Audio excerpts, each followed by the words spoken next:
130টা প্রশাসনিক ওয়ার্ডে আমরা মিছিল করব, বিক্ষোভ করব, ঢাকাকে অচল করে দেব। আমরা আমিরে জামাতের নির্দেশের বাইরে কিছু করব না।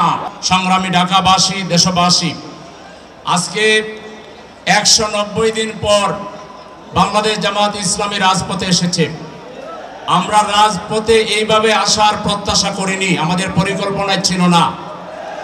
আমরা যে দাবিতে এসেছি, এই দাবিটা রাস্তায় এসে দাবি করে আদায় করতে হবে, এটা আমরা ভাবিনি।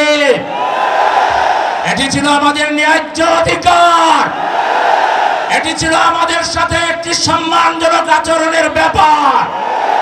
বর্তমান রাষ্ট্রে যারা আছেন তারা যে কোনো কারণে এখন পর্যন্ত ব্যর্থ হয়েছেন।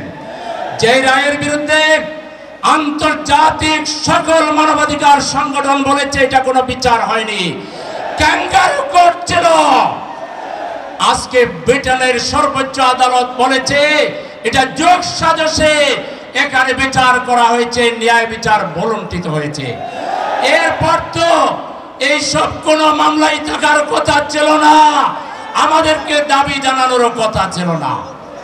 একই সাথে আমাদের নিবন্ধনের মামলার রায় যিনি দিয়েছিলেন তিনি বলেছিলেন তিনি শপথবদ্ধ একজন রাজনীতিবিদ, যিনি রাজনীতি করবেন তিনি তো তার প্রতিপক্ষের বিরুদ্ধে তার ইচ্ছাকে বাস্তবায়ন করবেন, এটা খুব স্বাভাবিক। সুতরাং ওটাও আইনের বিবেচনায় ওটা চলে না।